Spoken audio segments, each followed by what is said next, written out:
नमस्कार दोस्तों, स्वागत है आपका अपने YouTube चैनल बीडीपी इन्वेस्टमेंट में। और आज की इस वीडियो में हम बात करने वाले हैं श्री रेणुका शुगर लिमिटेड के ऊपर। और ये स्टॉक के ऊपर बहुत बड़ा अपडेट है दोस्तों। मर्जर के रिगार्डिंग अपडेट है, क्वार्टरली रिजल्ट आया है और दोस्तों बोर्ड जो दोस्तों डायरेक्टर है उसमें भी दोस्तों चेंजेस हो रहे हैं। तो दोस्तों बड़े लेवल पे बड़ा दोस्तों चेंजेस हो रहा है। तो हमारी रणनीति क्या होनी चाहिए इस स्टॉक के ऊपर, इसके ऊपर चर्चा करेंगे। कौन सा लेवल सही है टेक्निकल लेवल के ऊपर, उसके ऊपर भी हम डिस्कस करने वाले इस वीडियो के अंदर। तो पूरा आपको एनालिसिस इस वीडियो में मिल जाएगा। और दोस्तों बीडीपी इन्वेस्टमेंट में दोस्तों हमने यहाँ पे ओरियन ग्रीन पावर का राइट इश्यू है उसका डिस्कशन किया है। अभी तक आपने वो वीडियो नहीं देखा है तो जाके आप देख सकते हैं। और बजाज हिंदुस्तान शुगर जहाँ पे फ्लेवर चल रहा है, तो दोस्तों काफी निवेशकों के वो भी क्वेश्चन मार्क है, क्या रेणुका शुगर में भी बजाज हिंदुस्तान शुगर की तरह एक मोमेंटम बनेगा, ऐसा अच्छा रिटर्न दे सकता है कि नहीं। तो उसके ऊपर भी हम चर्चा करने वाले हैं दोस्तों। रेणुका शुगर का अगर प्राइस देखें अभी, तो श्री रेणुका शुगर लिमिटेड 46.16 का दोस्तों क्लोजिंग आया है। -1.04 का है, 2.20% का डाउन साइड आया है।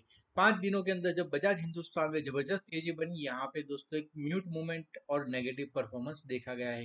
और पहले चर्चा करते हैं रिजल्ट कैसा रहा, उसके बाद बात करेंगे रिजल्ट के बाद भी दोस्तों स्टॉक में अब क्या रणनीति होनी चाहिए, और मर्जर का जो दोस्तों न्यूज है उसके ऊपर भी चर्चा कर लेंगे। क्वार्टरली रिजल्ट की अगर बात करें रेणुका शुगर की, तो सेल्स आप देख सकते हैं जून में 2023 में 2284, यानी कि दोस्तों सेल्स जो है वो दोस्तों दोस्तों उम्मीद थी कि थोड़ी ज्यादा आएगा, बट ज्यादा नहीं आए क्योंकि ऑफ सीजन है दोस्तों। ये जो कमोडिटी होती है उसमें बिजनेस जो होता है वो सीजन वाइज होता है। और ऑफ सीजन में 2284 है, जो ईयर टू ईयर में देखा जाए 1953 था, तो वहां से तो काफी अच्छा जंप दिया गया है। कंपनी को काफी अच्छा अपसाइड मोमेंटम दिखाया गया है सेल्स के अंदर। ऑपरेटिंग प्रॉफिट मार्जिन 3% है और लास्ट ईयर में भी 3% थे। तो ईयर टू ईयर में आपको रिजल्ट थोड़ा सा डिम लग रहा है, but quarter two year two year में काफी अच्छा है। अदर इनकम 71 है। एंड दोस्तों यहाँ पे इंटरेस्ट जो पाइल अप बहुत ज्यादा हुआ है डेब्ट की वजह से, वो 214 करोड़ का है, जिसकी मैंने चर्चा भी की थी अपने पिछले वीडियो में। डेब्ट is the concern for the Renuka sugar.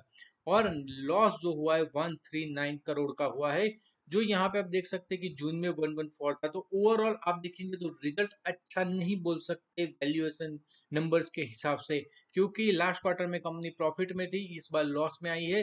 तो रिजल्ट अच्छा नहीं है। बट अगर आप देखोगे तो आपको एक चीज समझना है दोस्तों, कि यहाँ पे इथेनॉल ब्लीडिंग का जो हुआ है इसकी वजह से थोड़ा रेवेन्यू अप आया है। अगर थोड़ा और डिटेल में चलते हैं जहाँ पे मैनेजमेंट क्या बोल रहा है अपने रिजल्ट के ऊपर, जो बोर्ड मीटिंग हुई थी, और साथों साथ हम मर्जर की भी चर्चा कर लेंगे। तो यहाँ पे दोस्तों 11 अगस्त को हुआ है, और हाईलाइट जो आई है फाइनेंशियल रिजल्ट की, तो क्वार्टरली रिजल्ट जो है दोस्तों वो इन्फ्लेशनरी हेडवाइन। तो आपको पता है शुगर प्राइस हाई है और हाई इंटरेस्ट रेट है और वीकिंग करेंसी एंड डिसरप्शन कोर्स at our Kandla refinery by cyclone Biparjoy. तो ये जो इन्होंने रीजन दिया है कि क्यों रेवेन्यू इतना ज्यादा नहीं आया, तो उनकी जो रिफाइनरी है कंडला में, वो दोस्तों डिस्टर्ब हुआ था ऑपरेशन, उसकी वजह से है। अब टोटल इनकम जो है अप हुई है दोस्तों प्रीवियस ईयर से, उसमें भी हिम्मत नहीं है, काफी अच्छी मोमेंटम आई है 19401 से बढ़ के 22865 हुई है। और रिफाइनरी जो कंट्रीब्यूशन है वो 70% ऑफ द टॉप लाइन, तो वो हमें चाहिए था, वो आया है। ग्रोस प्रॉफिट जो है वो इम्प्रूव हुआ है 3048 से 3562, ये बहुत बड़ी अपसाइड बोल सकते हैं 17% का। और ईबीटीडीआ जो है वो भी इम्प्रूव हुआ है 1102 से 1468। और मार्जिन जो इम्प्रूवमेंट हुआ है 74 बीपीएस। और डिस्टिलरी जहां पे दोस्तों इथेनॉल का ब्लीडिंग का बात चल रहा है, गवर्नमेंट ऑफ इंडिया का फोकस है, कवर कंपनी भी उसका एक्सपांशन कर दिया है। अब record production of 4.67 crore despite of off season due to availability of stored mollusk, and compared to 4.662 crore produced in the previous year। तो यहाँ पे एक अच्छी बात हम बोल सकते हैं कि दोस्तों रिजल्ट जो है वो नंबर्स के हिसाब से ठीक नहीं है, बट ओवरऑल ठीक है दोस्तों। और जो कंटिन्यूअस हुआ है डायरेक्टरशिप जो है मिस्टर कुक हुन होंग का, और वो as a non executive non independent director of the company after attaining the age of 75 years during his tenure and liable to retire by rotation. और जो सब्जेक्ट है वो दोस्तों अप्रूवल जो शेयर होल्डर का आएगा, उसके बाद होगा एंड द मिस्टर खुन Hong is a debarred from holding the office by director virtual any SEBI order or any such authority।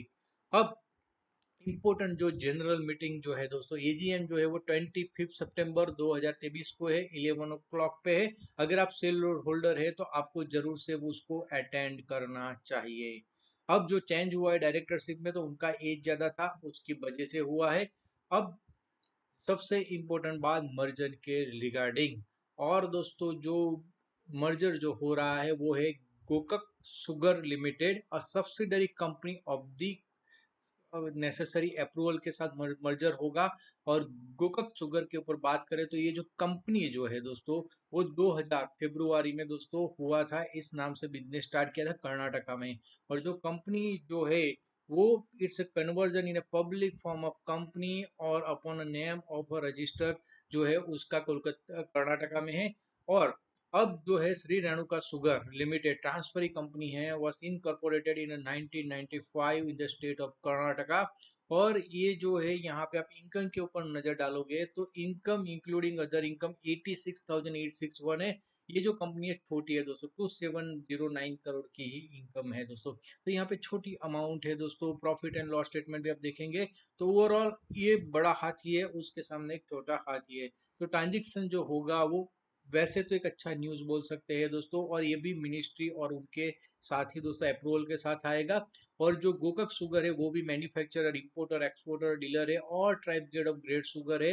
And जो दोस्तों बेवरेजेस भी बनाती है, generation, distribution and employ electricity, all kind of energy और steam generated manufacturing process करती है। और Shri Renuka sugar तो दोस्तों आपको पता ही है, हमने पहले भी डिस्कस किया है कि बड़ी है दोस्तों, और इथेनॉल में भी उसका है।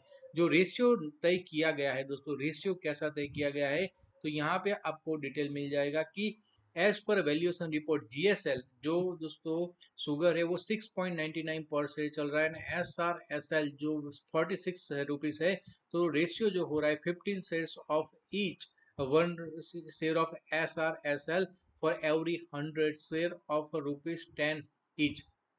तो ये अब दोस्तों एक अच्छा और बड़ा न्यूज आया है। और आफ्टर जो दोस्तों पोस्ट इश्यू जो होगा जो मर्जर स्कीम के बाद, उसमें शेयर होल्डर में प्रमोटर के पास होल्डिंग होगा 62.45 और पब्लिक के पास शेयर होल्डिंग होगा 37.53। तो यहाँ पे कोई ज्यादा डिफरेंसेस नहीं आ रहे हैं दोस्तों, आप देखेंगे बहुत ज्यादा डिफरेंसेस नहीं आएंगे, कुछ प्रपोजन जो है वहां पे चेंजेस होगा मर्जर स्कीम के तहत। तो अब ये मर्जर का इम्पैक्ट मार्केट कैसे लेता है, रिजल्ट ओवरऑल एवरेज बोल सकते हैं क्योंकि एबिडिटा और बाकी सब इम्प्रूव है। प्रॉफिट एंड लॉस स्टेटमेंट में भी आप नजर डालोगे तो दोस्तों देखिए रेवेन्यू तो अब हो रहा है, उसमें कोई बेमत नहीं है। Revenue year two year corona के बाद हर साल काफी अच्छा बढ़ा है दोस्तों। ऑपरेटिंग प्रॉफिट मार्जिन भी स्टेबिलिटी दिखा रही है कंपनी 6% की, अदर इनकम में भी इजाफा हो रहा है। बट प्रॉब्लम है दोस्तों interest rate, problem interest rate के ऊपर है। इंटरेस्ट रेट है वो बहुत ही ज्यादा बढ़ गया है दोस्तों, और यही सबसे बड़ा प्रॉब्लम है। यहाँ पे कंपनी को डेब्ट जो है उसको इंटरेस्ट पे करने में ही दम निकल जाता है, और कंपनी कंटिन्यूअस लॉस मेकिंग पिछले कुछ सालों में दिखा रही है। अब यहाँ पे इंटरेस्ट पे जो दोस्तों अगर अपडेट आता है जैसे बजाज हिंद शुगर में आया वैसा अपडेट आएगा तो फिर हमें यहाँ पे रिकवरी आते हुए दिख सकती है। शेयर होल्डिंग पैटर्न में एफआईआई जो है स्टैंडर्ड चार्टर्ड बैंक जो यूएई ब्रांच है उन्होंने अपना होल्डिंग कम किया है, 434 से 223 किया है। प्रमोटर के पास जो होल्डिंग है 62.48% का होल्डिंग है, और पब्लिक के पास होल्डिंग है 24.49 का। अगर यहाँ पे और नजर डाले तो दोस्तों जो डेब्ट जो मैंने बताया वो 5569 करोड़ का डेब्ट है। तो ये डेब्ट अगर उसमें कटौती हो जाती है एट एनी कॉस्ट तो फिर बहुत ही बढ़िया हो जाएगा, स्टॉक में टर्न अराउंड करने के चांस बनेंगे। अब चलते हैं दोस्तों रेणुका शुगर के चार्ट के ऊपर। हमारे सामने डेली चार्ट है, और डेली चार्ट के अंदर आप देख सकते हैं कि स्विंग लो से लेके स्विंग हाई को कनेक्ट करने के बाद फिबोनाची रिट्रेसमेंट जो दोस्तों प्रीवियस निकाला है, नया नहीं निकाला है मैंने, और वो आ रहा है 38.2% का रिट्रेसमेंट है 40 का, जहां पे मैंने बोला था कि ये वैल्यू बाइंग का मौका है, यहाँ पे भी वैल्यू बाइंग का मौका बना था। आरएसआई वोर्सो जोन में था और फिर काफी अच्छी रिकवरी 50 तक आ गई है। 23.6% का रिट्रेसमेंट 50 रुपीज का है।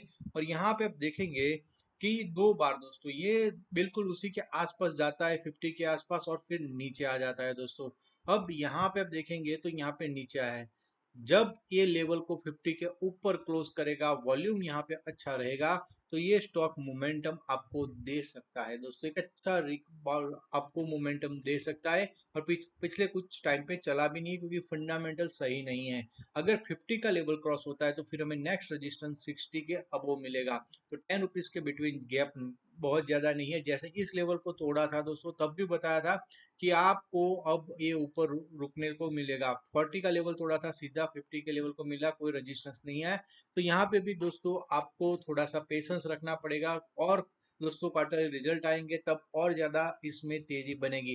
बट ओवरऑल रिजल्ट अच्छा है, और मर्जर की न्यूज को इन्वेस्टर कैसे लेते हैं, वैसे पॉजिटिव ही है। तो दोस्तों उसकी वजह से भी स्टॉक में एक तेजी की शुरुआत हो सकती है।